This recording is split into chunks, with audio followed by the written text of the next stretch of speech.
Good afternoon girls. आज का हमारा टॉपिक है आपका यूनिट 3 का diet and disease of stomach and duodenum. इसमें फर्स्ट है आपका जो डिजीज़ है आपका है डिस्पेप्सिया। तो आइए इसके बारे में पढ़ते हैं। डिस्पेप्सिया क्या होता है पहले ये जानते हैं। एपच के रूप में भी जाना जाता है। यह डिस्पेप्सिया जो है एपच के रूप में भी जाना जाता है। असुविधा या दर्द को दर्शाता है जो ऊपरी पेट में होता है। में जो पेट के ऊपरी हिस्सा होता है आपका ड्यूडेनम से ऊपर होता है, उस हिस्से में पेट का जो दर्द रहता है वो क्या होता है, एपच रहता है। अक्सर खाने या पीने के बाद यह होता है। यह कोई बीमारी नहीं है बल्कि एक लक्षण है। 30% तक आबादी को प्रभावित करते हुए डिस्पेप्सिया एक आम समस्या है। ये मोस्टली जो है हमारे देश में 30% की आबादी है जो हमारे देश में उनको प्रभावित करती है।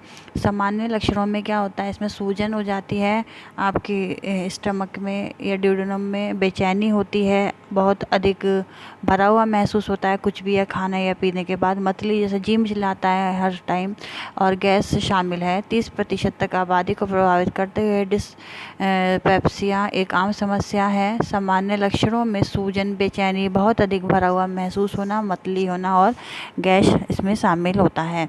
ज़्यादातर मामलों में यह खाने पीने के बाद होता है। जीवन शैली में बदलाव करके अक्सर हम इसमें मदद पा सकते हैं। अन्य कारणों में चिकित्सा स्थितियां भी शामिल है। यदि अगर जो हमारी जीवन शैली है उसमें भी बदलाव करके कुछ फ़र्क नहीं पड़ता है, कुछ आराम नहीं मिलता है, तो फिर हम क्या करते हैं, हम चिकित्सा शैली या डॉक्टर्स के पास जाके ट्रीटमेंट भी ले सकते हैं। और उनसे कुछ दवाइयाँ जैसे इसमें होती हैं गैस्ट्रोसोफेगल रिफ्लेक्स रोग में जो है आपके GERD और कुछ अन्य दवाइयों का उपयोग इसमें किया जाता है। फिर है बच्चों आपके इसमें एपच के प्राथमिक लक्षण। इसमें क्या होता है, लक्षणों में क्या होता है, ऊपरी पेट में दर्द या बेचैनी रहती है। पेट के जो ऊपरी हिस्सा होता है आपका ये वाला इस जो सीने से थोड़ा नीचे से, तो वहाँ पे क्या होता है वो हर समय ऐसा रहता है जैसे दर्द है कुछ ये खाने पीने के बाद, बेचैनी रहती है, डकार आती है, जी मिचलाता है, उधर ये सूजन, हमारे उधर जो लीवर में है वो सूजन हो जाती है।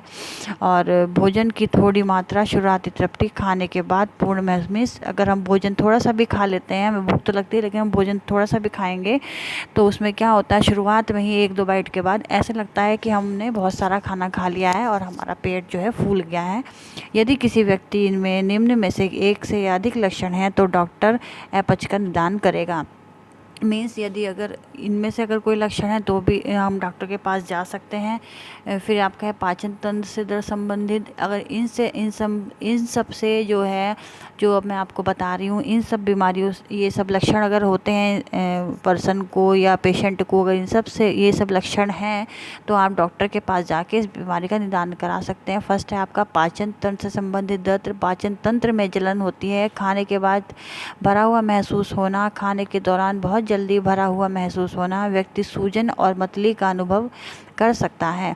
मीन्स पता लग जाता है अगर हमारे लीवर में किसी भी तरीके के या ड्यूडेनम में हमारे आपके दर्द है या सूजन है तो वो जो पेशेंट है उसको भी आराम से पता लग सकता है। ये नहीं है कि आप डॉक्टर के पास जाके आपको डॉक्टर, क्योंकि वो हिस्सा आपका स्वेलिंग आ जाती है उस हिस्से पर।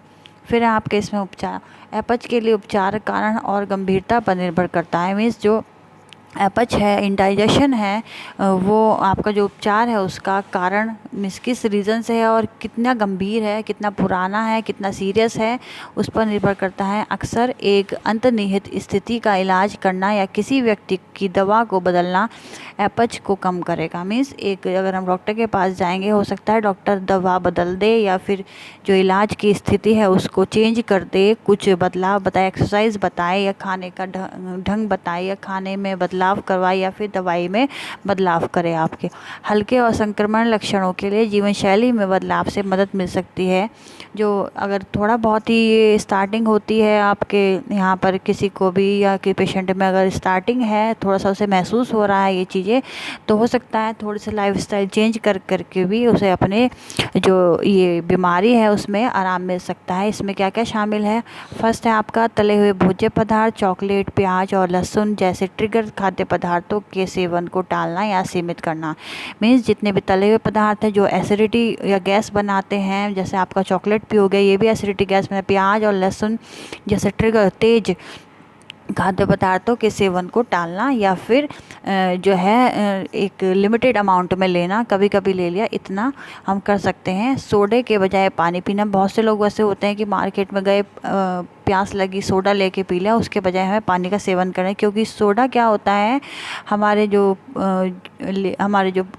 डाइजेशन है उसको ख़राब कर देता है। हमारे जो डाइजेशन के लिए भी हमारे अंदर एक एसिड बनता है, उसको बनना बंद कर देता है। ज़्यादा से सोडा के सेवन से ये जो एसिड होता है ये हमारे डाइजेशन है उसमें बनना जो है बंद हो जाता है। कैफ़ीन और शराब के सेवन को सीमित करना चाहिए। धीरे धीरे खाना चाहिए, ये नहीं है कि खाना बहुत जल्दबाजी में खा रहे हैं, हड़बड़ी में खा रहे हैं। एक मध्यम वजन बनाए रखना। एक जो है वज़न जो है ज़्यादा नहीं बढ़ना चाहिए, एक मीडियम वज़न ही रखना चाहिए। चुस्त दुरुस्त कपड़ों से परहेज करना। ज़्यादा टाइट भी कपड़े नहीं पहनने चाहिए। बिस्तर पर जाने से 3 घंटा पहले उससे अधिक प्रतीक्षा करें। मीन्स जब भी हम बिस्तर पर जाएं, हमारा लेटने का टाइम हो, उससे 3 घंटे पहले कम से कम खाना या पीना खा लेना चाहिए। अगर नहीं खाया है तो उसके लिए थोड़ा सा इतना वेट करें कि 3 घंटे का टाइम बीत जाए। बिस्तर का सिर उठा होना चाहिए। जो बिस्तर है हमारा, उसका सिर जो है थोड़ा सा ऊपर करके अपने बेड के नीचे आप ईंट या कुछ भी लगा सकते हैं, जिससे सिर आपका सिराना ऊपर की ओर उठ जाए। धूम्रपान करने या छोड़ने से, यदि धूम्रपान करने वाला हो, मीन्स यदि हम व्यक्ति जो है धूम्रपान करने वाला भी है और यदि उसने छोड़ दिया है, तब भी उसको स्टार्टिंग में ऐसी स्थिति बन सकती है। अब है आपका इसमें अपच के प्रकार। अपच क्या होता है मुख्यतः बच्चों, ये 2 प्रकार का होता है। इसमें देहात्मक अपच, ये बच्चे यहाँ पे जो है टाइपिंग मिस्टेक है, ये है देहात्मक नहीं है, ये देहात्मक अपच है। और सेकंड है आपका इसमें क्रियात्मक अपच। तो आइए देहात्मक अपच में पढ़ते हैं। जब पाचन संस्थान के किसी अंग में दोष उत्पन्न हो जाता है अथवा इसकी रचना या बनावट में कोई अवांछित परिवर्तन आ जाता है, जिसके कारण पाचन क्रिया जो है सुचारू रूप से नहीं होती है, तो शारीरिक या देहात्मक अपच, फिजिकल और ऑर्गेनिक डायस्पेसिया कहते हैं।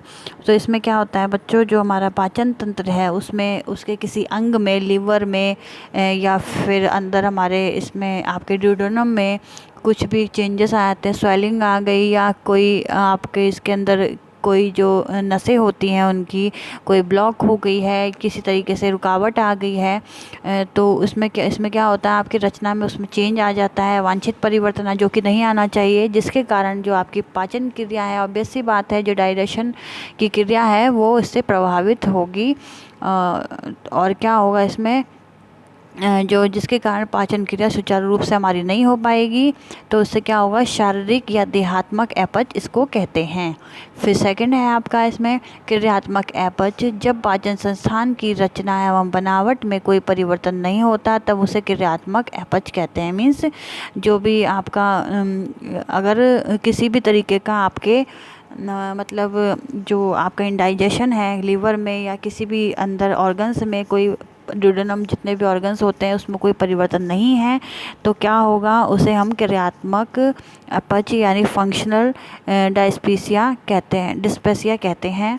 यह मुख्यतः इसमें क्या होता है, जो है आपका देहात्मक में तो आपका परिवर्तन आ जाते हैं और क्रियात्मक में परिवर्तन नहीं आते, लेकिन इसमें क्या होता है मुख्यतः व्यक्ति को जो है मानसिक चिंता, संवेगात्मक तनाव, उद्विग्नता आदि कारणों से ये सब हो सकता है। जो डिस्पेसिया है वो इस कारणों से हो सकता है। चिंता के कारण भूख में कमी हो जाती है तथा आमाशय की क्रियाशीलता कम हो जाती है। इस स्थिति में या तो बहुत अधिक मात्रा में आमाशयिक रस का स्रावण होता है, मीन्स इस स्थिति में क्या होता है, या तो बहुत अधिक जो अम्ल बनता है, जो क्षार बनता है, जो एसिड उत्पन्न होता है वो बहुत ज़्यादा होता है, या फिर बहुत कम होता है हमारे आमाशयिक रस में। साथ ही पाचन एंजाइम का स्रावण भी बहुत कम हो जाए, मीन्स जो पाचन एंजाइम जो ज़रूरी है हमारे डाइजेशन के लिए, उसका स्रावण जो है वो बहुत ही कम उत्पन्न होते हैं, जिसकी वजह से भोजन का पाचन जो है सही ढंग से नहीं हो पाता है। क्रियात्मक अपच में मरोड़, दर्द एवं ऐंठन होने लगती है। लक्षण होते हैं इसमें आपका फर्स्ट है आपका जी मिचलाना, चक्कर आना। चक्कर ऑब्वियसली आएंगे, अगर गैस बनेगी तो हमें चक्कर भी आएंगे और जी भी मिचलाएगा। मतली यानी उल्टी की शिकायत महसूस होगी। खाने के बाद पेट आपका भारी हो जाएगा। आमाशयिक अल्सर के समान लक्षण ऐसे दिखाई देगा जैसे आपके आमाशय में क्या हो गया है, अल्सर हो गया है। और अल्सर हो भी जाते हैं, क्योंकि अगर लॉन्ग टर्म ये बीमारी चलेगी तो आपके आमाशय में ये जो है अल्सर या फिर आगे चल के इसमें कैंसर भी उत्पन्न हो सकता है। पेट में दर्द रहता है।